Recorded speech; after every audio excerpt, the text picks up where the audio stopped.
perto do telão aqui para recebê-lo. Ex-deputado Roberto Jefferson, como vai? Boa noite, seja bem-vindo. Eu vou bem, graças a Deus. Tá tudo em paz, tudo sob controle. Como foi, deputado, essa ação hoje da Polícia Federal? Exatamente o que foi apreendido aí na casa do senhor e quais são as acusações que pesam? Extremamente cortês a Polícia Federal. O pessoal chegou aqui, era o delegado mais 4 agentes da Polícia Federal, 6 horas da manhã. Aqui em Comendador Levi Gasparian estava muito frio, 11 graus, eu penso que a turma veio do Rio, de Nova Iguaçu, porque não estavam agasalhados os cinco membros da Polícia Federal, porque estavam com roupinha leve, devem ter sentido frio 6 horas da manhã. Eles entraram, revistaram a minha casa. O que me chateia é revistar a intimidade da minha mulher. Porque as minhas coisas eu não me incomodo de mostrar, mas tem que abrir a gaveta de calcinha, de sutiã, de meia calça. Isso ofende a gente, isso machuca a gente, isso chateia a gente. Eu sei que eles ficam constrangidos, mas na gente revolta. Porque ver a minha gaveta de cueca, de meia, de calção, não tem problema não. Eu sou homem como eles.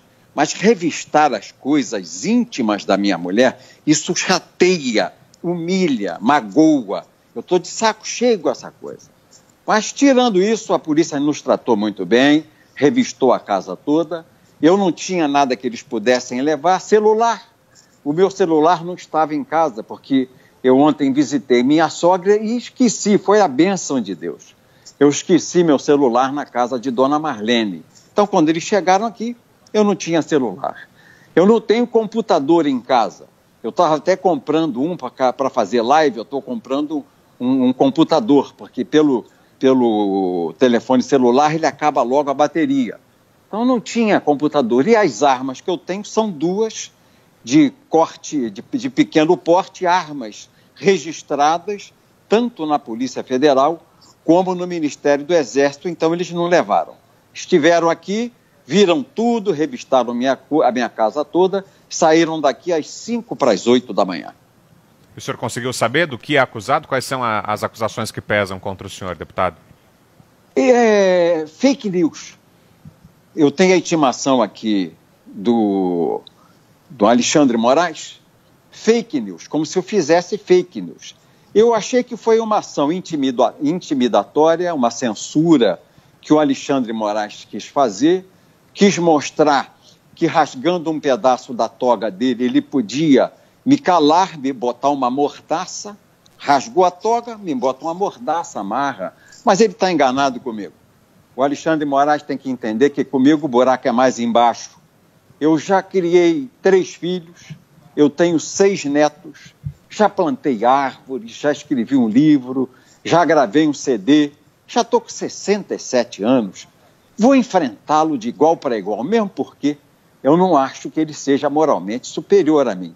Um homem que era o advogado do PCC, primeiro comando da capital, em São Paulo, que reúne os criminosos do entorpecente, os mais ricos do Brasil, e que mandam matar lá de dentro da cadeia policiais civis, policiais militares e policiais penitenciários, o advogado do PCC, que desgraçadamente foi indicado por um partido político para ser ministro do Supremo, não tem qualidade moral, intelectual superior a mim. Eu não o respeito como ministro do Supremo Tribunal Federal, porque penso que ele envergonha a corte. Augusto Nunes, sua pergunta, Augusto. Deputado Roberto Jefferson, é um prazer voltar a falar com o senhor, apesar das circunstâncias aí que envolve a conversa, mas o senhor está tranquilo. Estou tranquilo, Augusto. Eles também revistaram, também fizeram, havia um mandado de busca e apreensão para a casa da ex-mulher do senhor também? Isso é que eu não entendi. Foram ofender a Escila, minha ex-mulher, de quem eu estou separado há 20 anos. Ofenderam a Escila. Quer dizer, ela é uma mulher, tem a minha idade, 67 anos, acorda de manhã cedo e a casa dela é revistada. Por quê? Eu estou casado com a Ana há 5 anos, mas vivemos juntos há 18. Todo mundo sabe disso, meu endereço é aqui, Comendador Levi Gasparian. tenho meu escritório no Rio e a minha casa no município de Comendador Levi Gasparian. Por que investigar a casa da Iscila, que está separada de mim há 20 anos, e essa casa na partilha ficou para ela? Eu não entendi. Penso que foi para intimidá-la, penso que foi uma atitude humilhante, ela sozinha em casa, vários homens dentro de casa com ela, para procurar o quê? O que ela poderia ter lá se ela não é mais minha mulher, se ela não convive mais comigo há 20 anos? Foi uma afronta, foi um assinte do ministro, não foi da Polícia Federal, eu quero deixar essa ressalva aqui, do ministro Alexandre de Moraes, do Tribunal do Reich.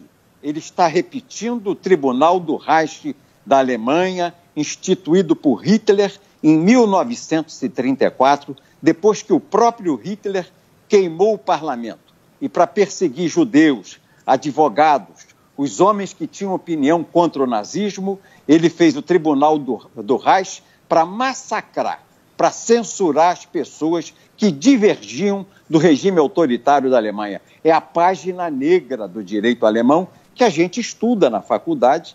Eu que fiz direito em História do Direito, eu vi lá o Tribunal do Reich, uma das vergonhas da humanidade, está sendo repetido aqui no Brasil pelo atual Supremo Tribunal Federal. Pergunta agora de José Maria Trindade. Vai lá, Zé. Olha, deputado, a situação é a seguinte, eu já previ aqui que isso vai servir para nada. O Supremo é a vítima, está investigando, o Ministério Público Federal, a ex-procuradora Raquel Dodge, e hoje o procurador-geral Augusto Aras diz que isso não vale, pediu a extinção do inquérito, ou seja, a não ser que o Supremo decida denunciar e depois julgar, isso não vai servir para nada, a não ser exatamente o constrangimento. Mas acontece o seguinte, existem 3 inquéritos no Supremo e todos têm como alvo a Presidência da República, o Palácio do Planalto, que é este, tem dos grupos antidemocráticos, segundo a investigação, né, e financiadores, né, daquele que pede fechamento do Congresso e tal, e o terceiro, que é denúncia de Sérgio Moro de intervenção da Polícia Federal, na Polícia Federal. A expectativa é de que os 3 podem unificar os conteúdos num só, né? E isso aí é uma arma, de novo, uma arma jurídica contra o presidente Jair Bolsonaro. Juridicamente seria o caminho possível? O presidente tem sido acusado porque é honesto. A liga que havia de harmonia entre os poderes, o legislativo, o executivo e o judiciário, até o governo do Temer, do Sarney ao Temer, era a liga da corrupção. Os ministros do Supremo são escolhidos da pior forma possível, indicação partidária. Se os partidos indicam homens levianos para funções aí na administração direta, na administração indireta, toma lá da cá, para fazer caixa para o partido, os homens que eles indicam para o Supremo não podem ter assim uma diferença de qualidade moral tão grande como os indicados politicamente para cargos da administração pública. Essa indicação política é um desastre. Esse tribunal, o Supremo que aí está, é de esquerda, ele é um puxadinho do PT e do PSDB. Eles recebem comando de fora, os 11 ministros. Eles recebem comando do Lula, do Zé Dirceu e do Fernando Henrique Cardoso. Eles são marxistas e maoístas. Eles estão tentando impedir o governo conservador, o governo de direita do presidente Jair Bolsonaro. Guilherme Fiuza, conosco o ex-deputado Roberto Jefferson. Sua pergunta, Fiuza. Deputado, o senhor explodiu o PT no escândalo Mensalão. Esse Supremo Tribunal Federal, uma corte ungida pelo PT para ser uma corte chavista, como o senhor já explicou, e tentou, os famosos embargos refrescantes, tentou e conseguiu diminuir ali o impacto da investigação e do julgamento sobre o Mensalão. Depois a mesma coisa aconteceu na época do Petrolão. Tinha aquela história de manda para cá que a gente mata no peito, e de fato eles mataram no peito boa parte da Lava Jato, até que veio o impeachment, que eles também tentaram a melar, né? O Supremo Tribunal Federal tentou enfiar a colher no Congresso para tentar melar o impeachment.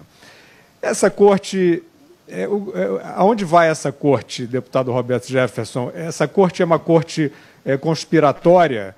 Como é que, se ela for uma corte conspiratória, na sua opinião, como é que se pode deter esse suposto poder conspiratório? Pelo Congresso, você não pode acreditar que o Congresso vá fazê-lo. O Congresso não é cotó. O Rodrigo Maia tem processos no Supremo. O Alcolumbre eu não sei, mas eu penso que tem.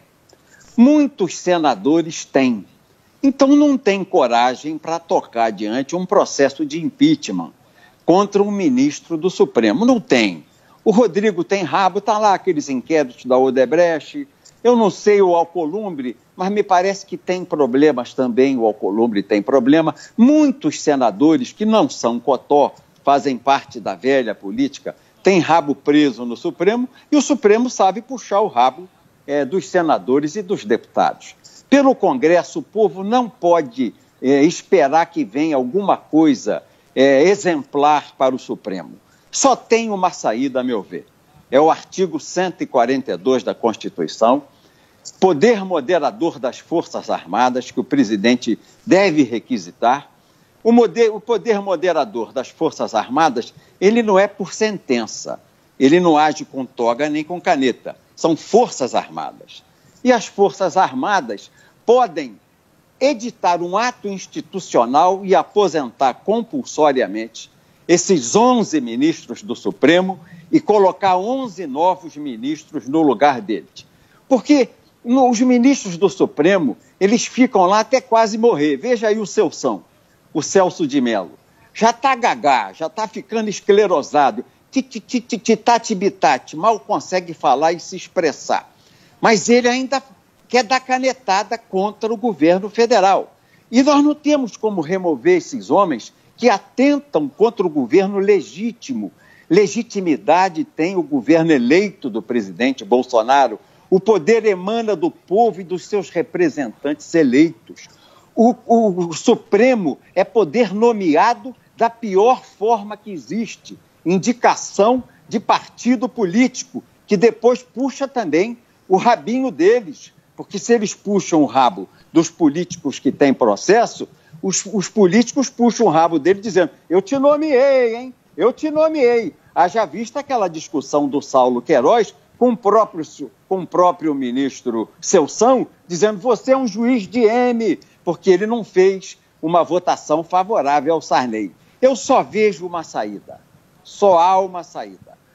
As Forças Armadas convocadas, aposenta esses 11 ministros que são marxistas, são maoístas, são bolivarianos, como você falou, são ligados à esquerda, estão impedindo o governo do presidente Jair Bolsonaro, que é um governo honrado, que é um governo honesto, sério, não rouba, não deixa roubar, mas que está sendo impedido pela Suprema Corte, que é de esquerda, ele é conservador, é de direita, e a Suprema Corte resolveu peitar o presidente da República. Eu não tenho dúvida que todos os alvos de hoje, os 29 intimados pelo Supremo hoje, são deputados federais, deputados estaduais, são artistas.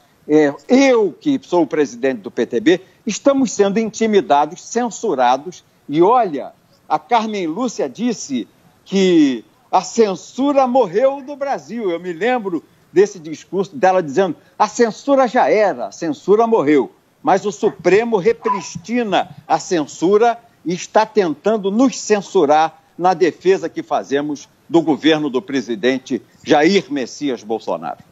Ô deputado, o senhor tem feito, acabou de fazer aqui muitos elogios ao governo do presidente Jair Bolsonaro, mas o senhor não integra o governo ainda. Queria saber justamente isso do senhor. Existe alguma movimentação, alguma conversa para que o senhor venha a ter algum cargo no governo, especialmente agora que há uma aproximação aí do governo com os partidos de centro? O senhor é presidente do PTB, que é um partido de centro. Queria saber se há alguma negociação para que o senhor passe a fazer parte do governo e se aceitaria, caso haja um convite. O PTB não é partido do Centrão. Vocês podem ver no encaminhamento de votação o líder do PTB, o deputado Pedro Lucas, ou o vice-líder, deputado Santini, encaminham pelo PTB. Nós não fazemos parte de bloco do Centrão, fica quieta, do Centrão, para podermos tomar nossas posições e nossos posicionamentos em plenário. Eu quero um cargo no governo federal. Eu desejo um cargo do governo federal, um cargo no governo da República. Qual cargo, deputado? Eu quero o cargo de presidente da República. Eu quero trazer para o PTB o presidente Jair Messias Bolsonaro. O partido está pronto, de braços abertos, de coração aberto para o presidente Jair Messias Bolsonaro. Ô Roberto Jefferson, qual é o cargo que o PTB quer na República? Queremos o maior. Queremos o de presidente da República, colocando no Partido Trabalhista Brasileiro, que tem 75 anos de existência, é o mais antigo do Brasil, o presidente Jair Messias Bolsonaro. E ele traz o seu grupo político todo para cá. Se ele quiser, estamos de braços abertos esperando por ele. Isso que eu desejo dele. É que ele acabou de se filiar ao Aliança, né, deputado? Será que tem chance nesse momento? Ele se filiou à Aliança ou ele está sem partido? Ele ainda está sem, né? Mas ele ajudou na formação do partido, né? Só Será que tem tem chance agora? 2,4% das exigências legais cumpridas pelo Aliança. O PTB é pronto e acabado. E ele pode vir, e ele nomeia alguém do grupo dele para conversar comigo e a gente discute estado por estado. Onde o PTB é maior, fica com comando. Onde o grupo do presidente Bolsonaro é maior, fica com comando. E nós faremos um grande partido nacional. Perfeito. Seguimos aqui com o deputado Roberto Jefferson, a cachorrinha dele ali participando da entrevista também. Está fazendo um barulho, ele é piquititinha, me perdoe, mas Imagina, ela tem 4 meses, o nome dela é bagunça, ela não para um minuto, rapaz. Fez jus ao e nome. ela está latindo aqui, eu tirei ela do meu colo porque ela estava mordendo o fio do alto-falante. Tomara que ela não leve um choque, então. Deixa eu passar para o Augusto fazer a próxima pergunta. Augusto Nunes. Deputado, na última conversa que tivemos aqui nos Pingos nos Is, o senhor lembrou a síndrome de abstinência, que estava afetando aí muitos parlamentares, né? E o senhor disse, eu queria saber se o senhor incluiria o Centrão, acho que o senhor mencionou até isso. O Centrão sofria dessa síndrome de abstinência. Se o PTB fizesse acordo com o presidente, o senhor chancelaria essa aliança com o Centrão ou proporia outro caminho? O presidente tem que ter cuidado.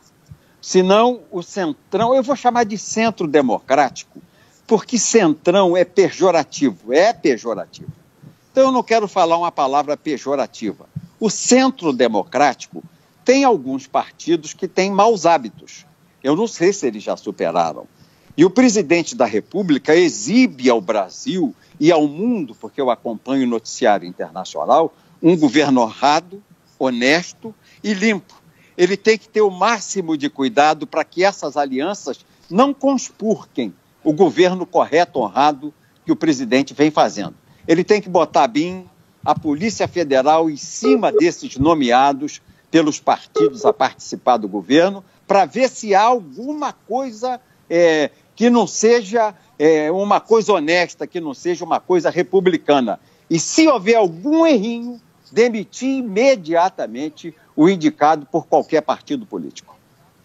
José Maria Trindade, a sua pergunta, Zé. Pois é, deputado, a situação está meio complexa politicamente, né? O presidente Jair Bolsonaro agora entendendo que precisa ter uma base no Congresso Nacional. É um dever do governo negociar e fazer uma base, né? E tendo ali propostas, como o senhor diz, propostas entre os partidos políticos. O presidente agora entendeu. Está na hora certa, o que aconteceu que o presidente deixou para tão tarde, entender que é preciso ter um apoio no Congresso Nacional? Ele viu sendo montado um processo de impeachment contra ele, com o Fernando Henrique, com o Rodrigo Maia, com o Dória e o Witzel. Aí nós fizemos aquela denúncia no Pingo nos Is. A coisa andou para trás, porque assustou, a reação popular foi muito grande. Aí você viu que o caminho foi por um atalho. esse grupo, Fernando Henrique, que é o bruxo dos impeachments, seu aprendiz de feiticeiro, que é o Rodrigo Maia, o governador de São Paulo, o Dória, tomaram um atalho. Qual? Pelo Supremo Tribunal Federal, para amarrar as mãos do presidente. Tudo que o presidente faz, todo ato perfeito, administrativo, que o presidente da República toma no Ministério das Relações Exteriores, no Ministério da Justiça, imediatamente entra o mandado de segurança e o Supremo retalia, suspendendo a decisão presidencial. Uma denúncia vazia que o Moro fez, vazia, porque nós vimos na televisão, não tem nada contra o presidente, virou um inquérito, e esse inquérito virou um alvo de moer contra o presidente, ameaça ministros militares de condução coercitiva, tudo para desgastar, para ofender o governo. Então o presidente, vendo que está acontecendo no Brasil uma tentativa de golpe contra o governo legítimo dele, legitimamente eleito, legitimamente empossado, constitucionalmente legal, o que ele está fazendo? Buscando uma base parlamentar para impedir qualquer aventura de 3/5 no plenário para um pedido de processo e impeachment contra ele. Ele tem que reagir, ele tem que se defender. Guilherme Fiuza, mais uma pergunta, Fiuza. Deputado Roberto Jefferson, tem uma frase sua que ficou muito famosa e é até um pouco símbolo de uma depuração que se iniciou no Brasil, referida ao ex-ministro, ex-deputado José Dirceu, dizendo que ele despertava os seus instintos mais primitivos, né? Então, o José Dirceu é um dos símbolos, né, do maior assalto da história que o Brasil já sofreu. E ele está solto, e não só solto, ele está cantando de galo. Ontem mesmo estava dizendo, dando uma tripudiada do Sérgio Moro, dizendo que ninguém consegue provar a culpa dele, sendo que ele, se não me engano, condenado aí a mais de 30 anos de prisão. Ele está solto, o Lula está solto, a Dilma está solta, não chegou nem a ser presa, tendo sido, né, uma colaboradora, no mínimo, desse regime de delinquência que foi instaurado no Brasil. Na sua opinião, voltando à questão policial, a Lava Jato deu uma rateada, porque o Supremo protege, em parte, esses personagens, mas não todos. A Dilma, por exemplo, não tem foro privilegiado, né? A Lava Jato foi para pegar o PT. O Moro deixou fora da Lava Jato o PSDB. Os tucanos ele não processou. O Moro, eu não sei porquê. Você veja, o PSDB é o Rodoanel de São Paulo. São os trens de superfície, metrô.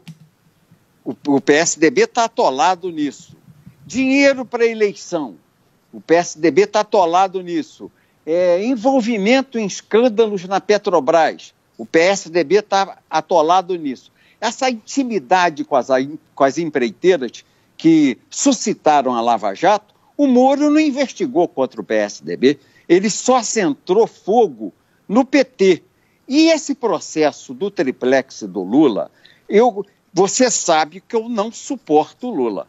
Mas esse processo do Moro, ele é um processo forçado, porque ele é apenas indiciário, ele não tem provas. Mas o Moro tem uma maneira de agir curiosa.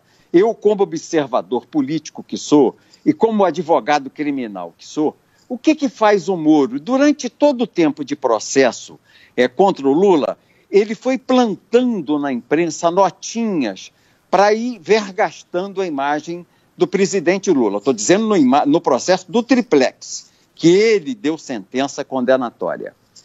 E teve uma operação dele, inclusive, que ele determinou busca e apreensão do Lula, condução coercitiva do Lula, sob vara. O Lula estava no aeroporto de Congonhas, ele parou o Brasil. Ele parou o Brasil e conduziu coercitivamente o Lula a depor. Outra foi ele ter vazado contra a Constituição, contra a segurança nacional, contra o sigilo do presidente da República. Ele vazou uma conversa do ex-presidente com a presidente Dilma, que foi uma violência legal e constitucional, para plantar contra o Lula a incompatibilidade na opinião pública. Eu que já assisti a uma tourada em Sevilha, eu me lembro da imagem daqueles palhacinhos, quando o toureiro passa a capa vermelha e o touro passa, cansado, vai cansando o touro, ele vai bailando, vai cansando o touro, aí vem o palhacinho, finca aquelas bandeirilhas no dorso do touro para fazer o touro sangrar. Aí o toureiro passa de novo a capa, vai lá o palhacinho, finca a bandeirilha para fazer o touro sangrar. O Moro agiu assim, com o Lula o tempo todo, fez o Lula sangrar no noticiário. No final, o Brasil já torcia pela prisão do Lula. O Lula é culpado do Petrolão, do Mensalão, isso tudo ele tem culpa. Mas no triplex não tem prova consistente. Tem indício, mas não tem prova. Ele foi preso muito mais pela opinião pública do que pela prova consistente dos autos por essas ações do Moro. Ele planta a semente do mal e irriga com a opinião pública. Planta a semente do mal e irriga com a opinião pública. Eu vejo que ele está repetindo isso contra o Bolsonaro.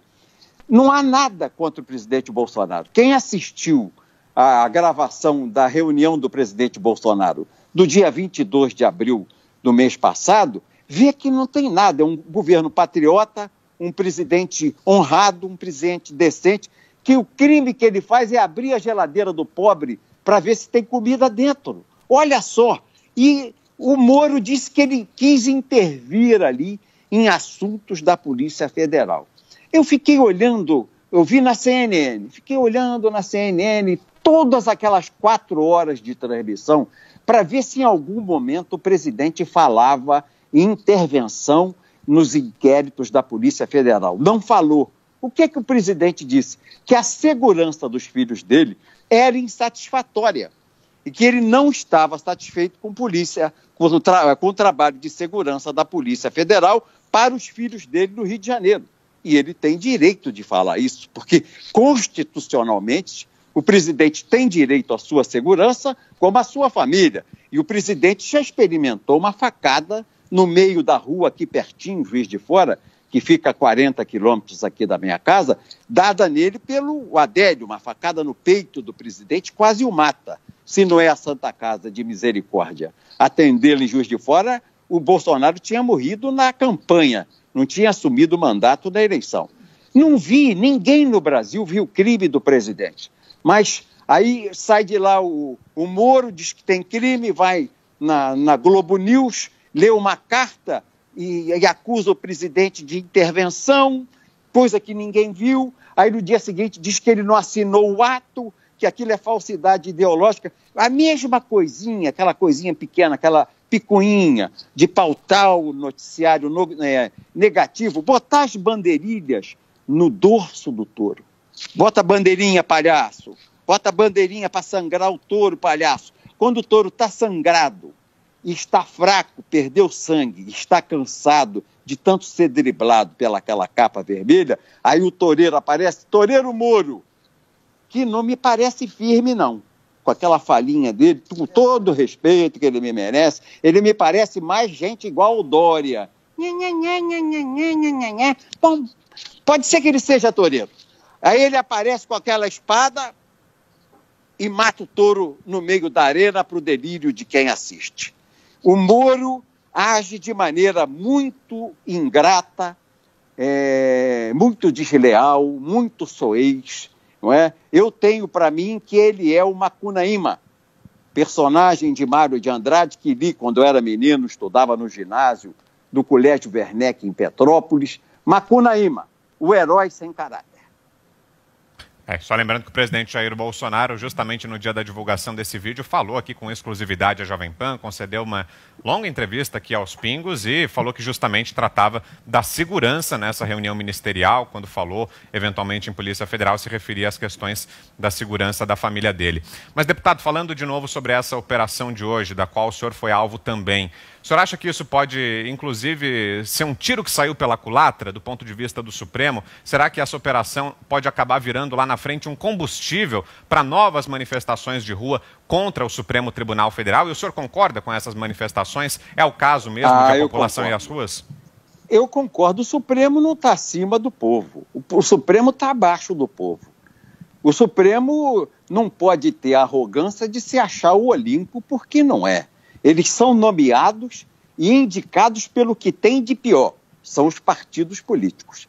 Fosse o Supremo uma corte de magistrados de carreira, o juiz de carreira, 30, 35 anos na toga, defendendo a justiça, a lei, respeitando a balança da justiça, a espada da justiça, tudo bem que fosse ao Supremo como último grau, a última etapa de sua promoção como juiz na carreira de magistrado. Mas esses juízes do Supremo, políticos, um é ex-advogado do PT, advogado do Zé Dirceu, o outro é ex-advogado do PCC em São Paulo, o outro é primo do Collor, o outro, a mulher dele era a melhor amiga da falecida Dona Marisa Letícia, a do Rio Grande do Sul é amicíssima do ex-marido da Dilma, que era guerrilheiro junto com a Dilma, o Carlos, que indica a ministra, porque ele é comunista, amiga dele, ex-guerrilheiro. Isso é um negócio assim, da pior qualidade. O outro aqui do Rio foi indicado fazendo promessas ao Zé Dirceu e quando não cumpre, o Zé Dirceu diz de público: olha, você traiu o que me prometeu que faria no Supremo quando eu te indiquei. Quer dizer, é do pior gabarito a maneira que são nomeados os ministros do Supremo Tribunal Federal. Nós precisamos corrigir isso. E o governo não tem mais tempo. O Congresso, você não creia na coragem do Congresso para fazer essa mudança. Não tem, porque poucos no Congresso são cotó. São os novos lá, vamos dizer, uns 100, 150. Os novos são cotó. Os da velha política têm rabicho grande. E o Supremo pisa no rabicho, chama o cara lá e diz: ó, tem que parar de andar aqui esse pedido de impeachment, ó, essa CPI da Lava Toga aqui não pode andar, senão a gente bota para fora aquele processo que tem contra o senador fulano, o deputado Beltrano. Só tem um jeito de mudar, com urgência. Artigo 142 da Constituição, poder moderador das Forças Armadas.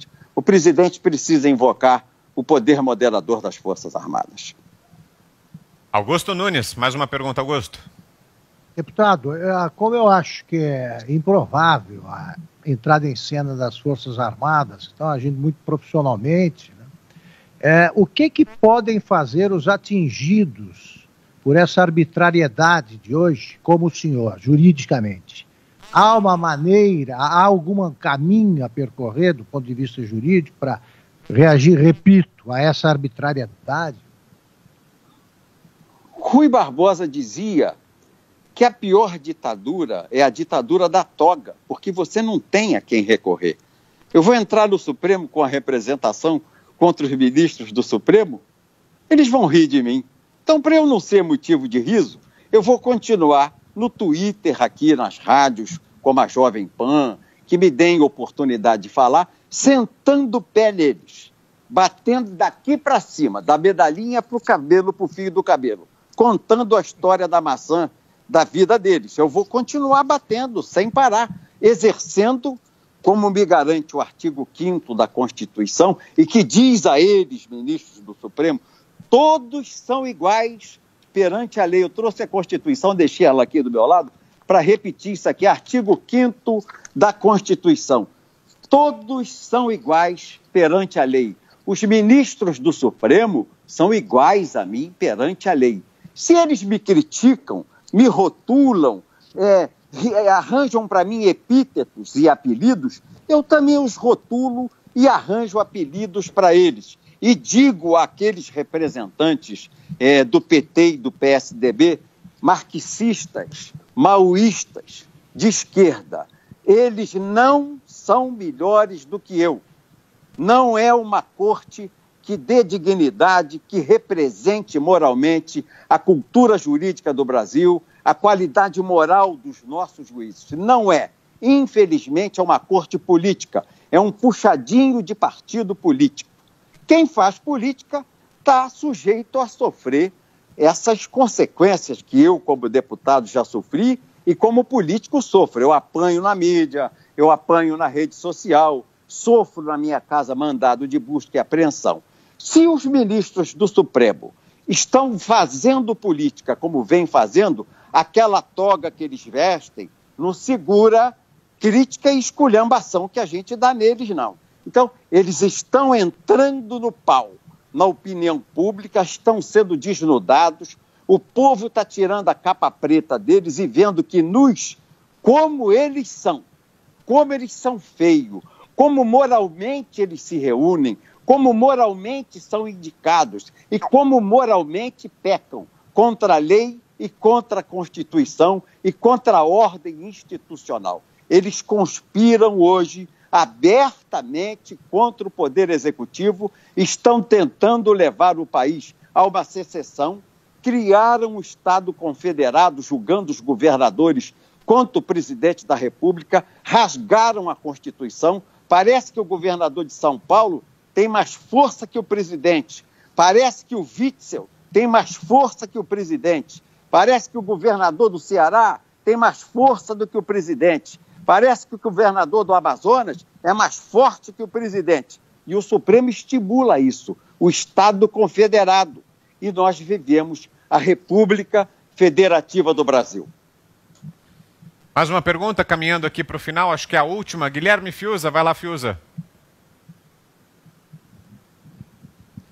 Eu só queria fazer uma observação, Vitor, assim, porque claro, eu não posso deixar de fazer em relação à condenação do Lula, né, pelo triplex e pelo sítio de Atibaia, com todo respeito à forma como o deputado Jefferson vê, mas o triplex e o sítio de Atibaia são a demonstração da corrupção passiva do Lula no processo da Lava Jato do Petrolão, né? Quer dizer, ele está exaustivamente demonstrado ali naquele processo que a ação do Lula junto às empreiteiras OAS e Odebrecht, nessa ação ele foi recompensado, né? E eu acredito que os processos são muito bem feitos ali, muito bem demonstrados, sem querer invalidar a crítica do deputado Jefferson, inclusive as condutas aí do Moro presentes, né? Mas só queria deixar registrado que acho que são processos com condenação em 2 instâncias, no caso do triplex, 3 instâncias.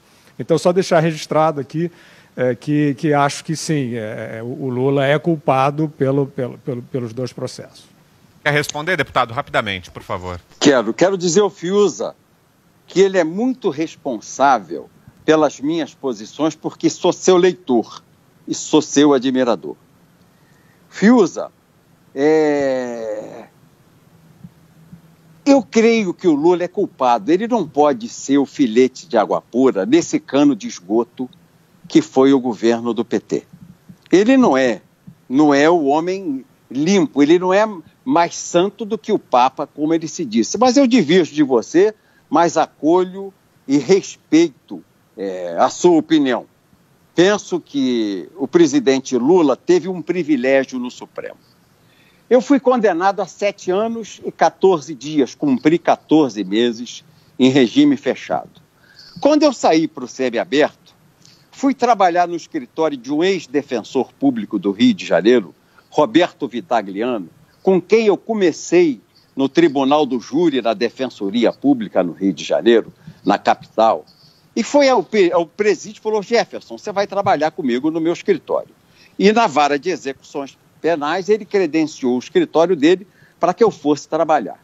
No primeiro dia de trabalho, eu fui visitado pelo jornalista Bernardo de Melo Franco, que era naquela época da Folha de São Paulo. Fez uma entrevista comigo que rendeu uma página da Folha. Porque eu disse, o Bernardo, você quer entender o Petrolão, porque era o auge do Petrolão, você estuda o Mensalão. Porque o prefácio, o exórdio do Petrolão é o Mensalão. Então, se você quer entender o Petrolão, leia aqui o Mensalão. Eu tenho esse livro que eu escrevi sobre o Mensalão e você, quando quiser tirar alguma dúvida comigo, vem aqui ao escritório que eu tiro a sua dúvida.